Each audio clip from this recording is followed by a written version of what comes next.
আমি কিন্তু কোনো সম্পর্ক আপনাদের সাথে আর রাখবো না।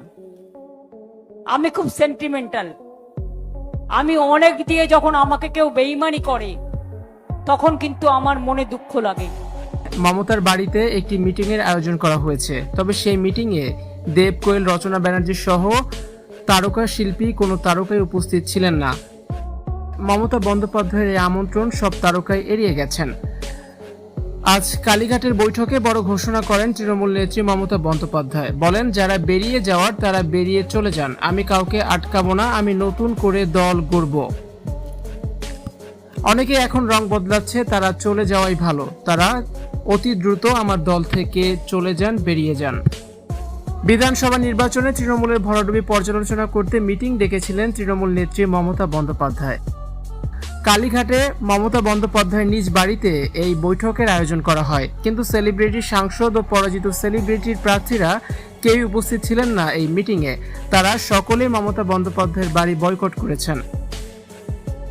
এই বৈঠকে সবচেয়ে লক্ষণীয় বিষয়, সেলিব্রিটি, সাংসদ ও বিধানসভায় পরাজিত সেলিব্রিটি প্রার্থীরা কেউই এলেন না মমতা বন্দ্যোপাধ্যায়ের আমন্ত্রণে তার বাড়িতে।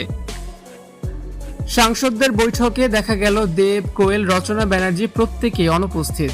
যে কোয়েল কয়েকদিন আগেই সদ্যই তৃণমূলের রাজ্যসভার সাংসদ হয়েছেন, সে কোয়েলও খুব তাড়াতাড়ি রং বদলালেন। তিনি মমতা বন্দ্যোপাধ্যায়ের ডাকে এলেন না তার বাড়িতে, যা নিয়ে মমতা বন্দ্যোপাধ্যায় বেশ ক্ষুব্ধ হয়েছেন। আবার পরাজিত বিধানসভা প্রার্থীদের নিয়ে বৈঠকে দেখা গেল সায়ন্তিকা, সোহম, রাজ চক্রবর্তী সকলেই অনুপস্থিত। স্বাভাবিকভাবেই দেখা যাচ্ছে নির্বাচনে বিপর্যয়ের পর দলের সেলিব্রিটি, সাংসদ ও সেলিব্রিটি পরাজিত প্রার্থীরা মমতা বন্দ্যোপাধ্যায়ের বাড়ি এড়িয়ে চলছেন। ইতিমধ্যে ভোটে তৃণমূলের ভরাডুবির পর রাজনীতি ছাড়ার ঘোষণা দিয়েছেন রাজ চক্রবর্তী, কোয়েল মল্লিক, দেব, সায়ন্তিকা, রচনা ব্যানার্জি সহ একঝাঁক তারকা। অপরদিকে রচনা ব্যানার্জিও মানুষের ক্ষোভ নিয়ে মুখ খুলেছেন। তিনি জানান, মমতা বন্দ্যোপাধ্যায় তাকেও এক প্রকার জোর করে, বাধ্য করে, ভয়ভীতি দেখিয়ে রাজনীতিতে এনেছেন।